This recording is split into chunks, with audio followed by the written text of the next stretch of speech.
Hey guys, Heather McKay here. I just want to talk to you really quickly about color temperature.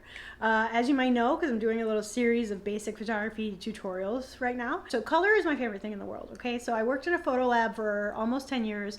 I used to teach, if you're old enough to remember what 1 hour photo labs were, I used to teach the photo labs how to do their job. And it comes from my years, been a photographer forever. So not to get into my story, but I just want to talk about color temperature and why you're going to have color problems. Like the easiest, simplest way to explain this to you when you're photographing, especially if you're doing weddings. As you may know, again, my name's Heather McKay and I've been a wedding photographer for 18 years. And most of my channel is about pricing for professional photographers and how to sell wedding albums. But I've been getting a lot of feedback that people want just like photography tutorials. And I honestly, I honestly don't love teaching photography because I've just been a photographer since I was like 12 or 13. So it's just, and I don't get really nerdy about it. But it turns out that's what you guys seem to like, is that I'm not that nerdy about it. So I make it approachable, apparently. That's what I'm hearing. So if you want more content like this, just leave me a comment. One of the reasons I don't like critiquing photographers' work, like when people hire me for coaching, pricing, sales, yes, but I hate critiquing your work. And here's why. The reason why is because of color temperature and color. Again, I'm classically trained. I mean, I do have a degree and all that stuff, but my point is, like, I look at most photographers, especially professional photographers, and I honestly just don't think anyone's work is right. And I know that sounds crazy, which is why I don't usually admit it. But the thing is like, I see so many, I'm just going to talk about wedding photographers right now. There's so many like white wedding dresses that aren't white. Or you can't see the lace detail. So like, what's the point of having a $4,000 wedding dress if your photographer can't get detail in your dress? And it's not even showing it as white or ivory or champagne or whatever dumb white color you think it is, okay? And then also like a sky, I see so many skies that have like magenta in them or yellow. It's even worse now that everybody's putting weirdo Lightroom filters over everything. Like, I didn't mean this to be a rant, but if you've been around my channel before, you know that that's my specialty. But it's just wrong. It's just not, it's not right. It's not a style. You know, maybe I should just turn this into this rant because this is where I'm led to go. No, I'm just going back into color. Okay, so here I'll do a different rant. Maybe I'll record a second one after this, but it's just not right. So anyway, that's why I don't talk about stuff, and that's why I don't like doing tech tutorials. But if you are still watching and you haven't booted yet, this is what all cameras do, then this is why your color is failing. That's the whole point of this video. And this goes for film cameras and digital cameras. Your camera wants the scene to not only be gray, which I've covered in other videos, which you might not know, but your camera wants everything to be a middle gray and not white, not black, whatever, that throws your camera off. But with color, the important thing there is that it actually wants it to be daylight. So everything is balanced and created for daylight, which is why if you get serious into photography, you always do like a color checker or a gray card, and then you take a bunch of pictures, because then you can set. What that does is when you're in Lightroom or whatever, is it takes out any color that's not gray. So your color temperature is based off of daylight. And what's great about digital photography, which normally I actually am not a fan of digital photography. I don't love it. I miss film. I love film. And again, I don't really get into this kind of stuff on my channel that much, but part of the thing that I love about digital is that it's so easy to change the color temperature now. Back in the day with film, the film was daylight balanced film, or I would have to buy a special film made for fluorescent lighting, like school lighting, auditorium lighting. Like, you'd have to buy a special film for it, or you'd have to buy a filter for your lens. But the cool thing was, and is that your flash is balanced for daylight. So that's why if you use a flash in an auditorium and the item is close enough to get the flash, like a face, then it was fine. But the rest of the background looks green or something. That's why. It's because of the color temperature. So, and this is a really nerdy video, so if you're watching, thank you. High five and a like and a subscribe to you, because this is a little nerdy. And now that I'm getting excited about it, I realize I should talk about color more. I forgot how much I loved teaching this. So the thing is, what's great is, like, so right now I'm recording this on my iPhone, because I'm lazy. If you've watched my videos, you know I don't really want to use my real cameras for my YouTube videos, but I'm using this cool LED panel light, which I love, okay? So I've played around with a lot of different lights, but I love this one because not only does it go higher in brightness and lower in brightness, which is, you gotta have that, okay? But it also has different color temperatures. So I can match my skin tone to the background if I want to. Okay, so this is amazing. Like if you're doing video, if you're a videographer, ooh, that's the brightness, sorry. Anyway, I don't know if I'll be able to get this back, sorry. No, that's horrible. Okay, whatever, it doesn't matter. My point is, if you're a videographer, having an LED panel light is awesome. I love these. If I'm doing personal branding photography, do something like this. If I'm photographing somebody's jewelry or whatever, do something like this. So it's nice to be able to adjust that stuff without having to worry about your camera. It is great to do in your camera. Everything's always better in your camera. So for example, since you're watching this and you sat through my rant, I'll give you a little trick for receptions if you're a wedding photographer. So what I've done is, especially if you work the same venues over and over, you kind of get an idea of what their color temperature is. So you don't need to do the color checker every freaking time. So the cool thing, actually this is driving me nuts. I just want to try to fix this really quickly. Whoa, that's the brightness. Okay, I don't want that. Whoa, yeah, that's a little better. Okay, that's a little better. Sorry, I'm just nerding out. See, this is the problem. I get really nerdy about it. When I walk into a reception, I know my camera and I know my flash. So I personally photograph, I photograph everything with Nikon flashes, and I find them to be very, very warm. Too warm. This is one of the reasons I don't like digital, is because everybody looks like a lobster. It's like horrible skin tones. The background looks fine. I can get the white dress to look fine. I can get the groom suit to look fine.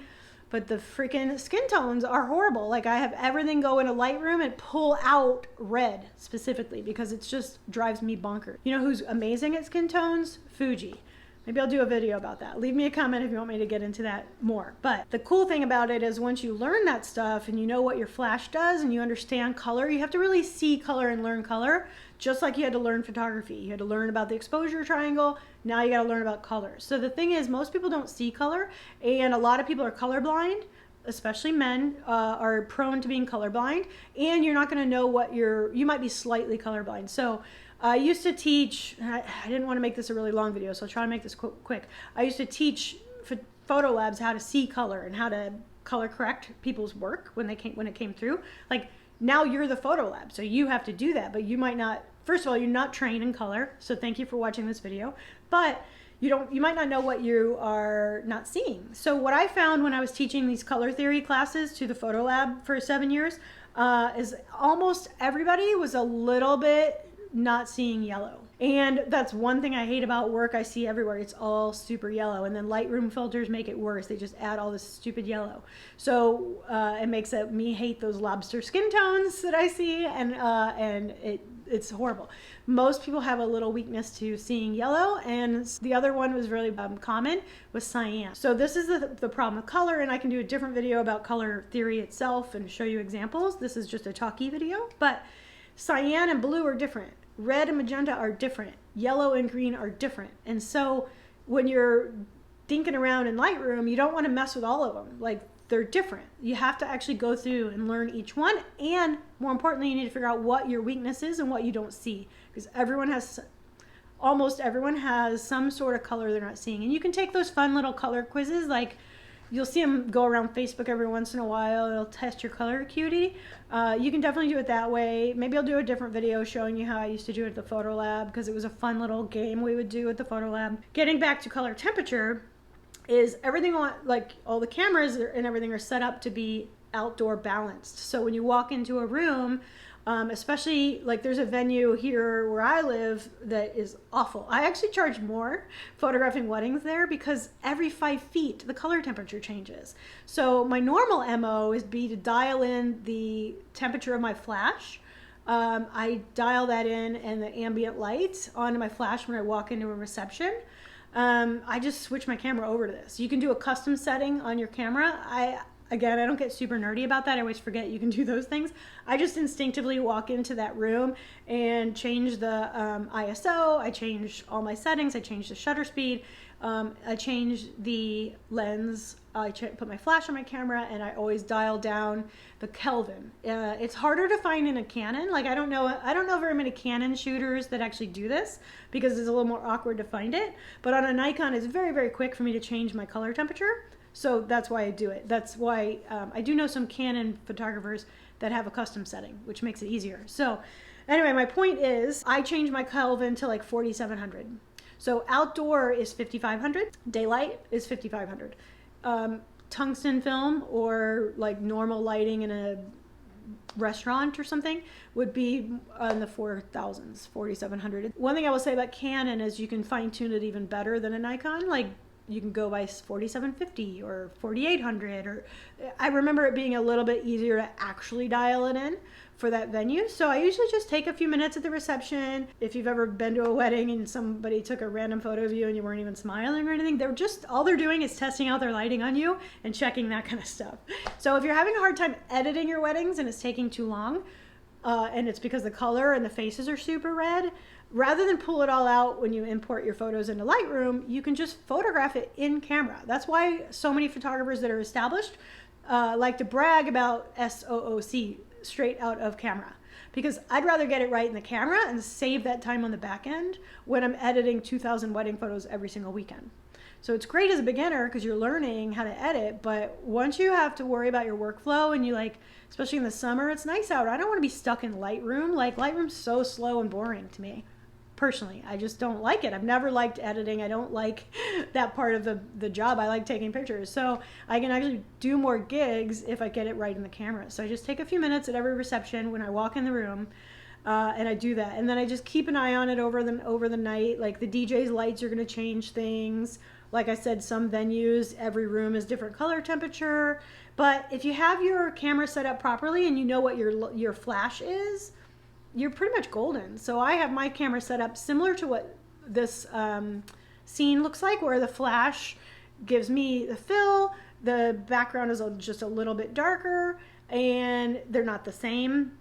And then it doesn't matter really what the background looks like as long as the skin looks good. So I always test it out on the face, and 99% of the time, that's all I need to do. I usually, unless it's one of those really, really hard venues to photograph in, I almost never need to change it once I've walked into the reception. The hard part about that is you have to remember that if you go back outside, like a church, for example, you're going in and out of the church constantly. Set up one camera for inside the church and one camera on your hip for the outside of the church, because you're going to forget, especially if the bride's about to come in with her dad or something like that. It's very easy to mess that up when you're quick on a wedding. But if you're working in a photo studio or just taking pictures of fun things, then that's the answer. So this video is getting a little long, so I apologize. I kind of went around the circle a few times like I'm prone to doing. But if you want to see more things like this, especially if you actually want to learn more about color, just leave me a comment because I'd love to know that. That'd be great to know if you appreciated like my take on this kind of stuff, because then I'll do more of those videos. I love hearing from you, and I love seeing who's subscribed because it's just another number otherwise. So if you haven't subscribed, do that now, please, and hit that bell icon. I'm not consistent. I like pretending that I'm going to do one every Friday, but I don't, because I go through waves of like what I'm passionate about. So if you hit that bell icon, YouTube will just let you know when I have a new video, and then you don't have to worry about it. Okay? So that's it. Thanks for watching, and I'll see you later. Bye.